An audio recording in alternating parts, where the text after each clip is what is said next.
craving tuna fish on a vegan diet? I know. How could I dare say that out loud? But this recipe that I'm going to share with you guys really mimics the consistency and the taste of tuna, and I know you're gonna love it. So if I've already got you hooked, then stay tuna. But really, all joking aside, this is why I don't eat tuna or other kinds of fish, and maybe you'll find it beneficial as well. Tuna fish accumulate toxic mercury in their flesh as a result of industrial pollution, which can lead to mercury poisoning.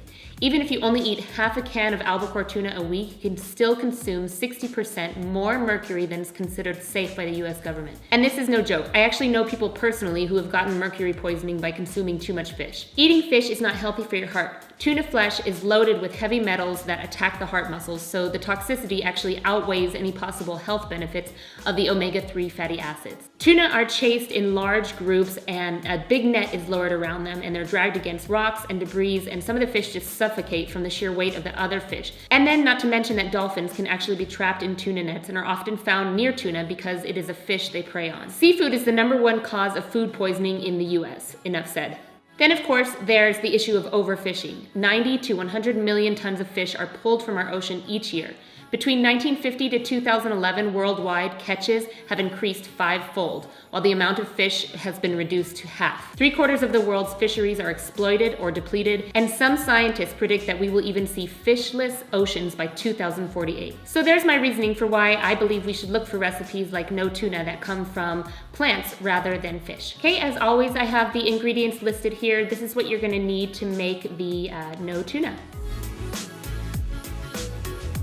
Start by putting your almonds and your sunflower seeds in separate bowls and soak them both. You're going to then want to leave them soaked for probably about an hour, and then go ahead and drain them before you move forward.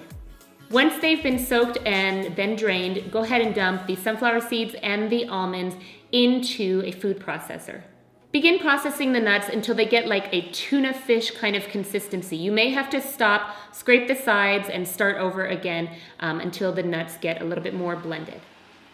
Once that's done, just go ahead and put those into a big mixing bowl, and then we're gonna head back to the food processor for the next step. Coming back to the food processor, add your lemon juice, your celery, red onions, parsley, then go ahead and just process this or even pulse it until it is, cut up pretty well. Once that's done, just go ahead and put all of that into that same mixing bowl, and you're just gonna start to mix. You're gonna add some dill, you're gonna add the mayo, just mayo, some mustard, a little bit of rice vinegar, salt, and pepper, and mix. And honestly, that is pretty much all you gotta do. Okay, now obviously this is a high-fat recipe because it has a lot of nuts in it, has some vegan mayo in it. So what I like to do is use this sparingly. I have a 1/4 cup here mixed with chickpeas, which also gives a great tuna fish consistency. I've put it over a large salad with lemon juice and some salt and pepper, and I'm just mixing that together. That kind of gives me a dressing almost, with a consistency of having something heartier on my greens, and it tastes really, really lovely. So there you have it, tuna made out of nuts and seeds. Who would have thunk? I hope you guys enjoyed this recipe. Let me know down below if you try it out. Give it a thumbs up if you do like it, and subscribe if you're not already, and I will see you in my next video. Bye.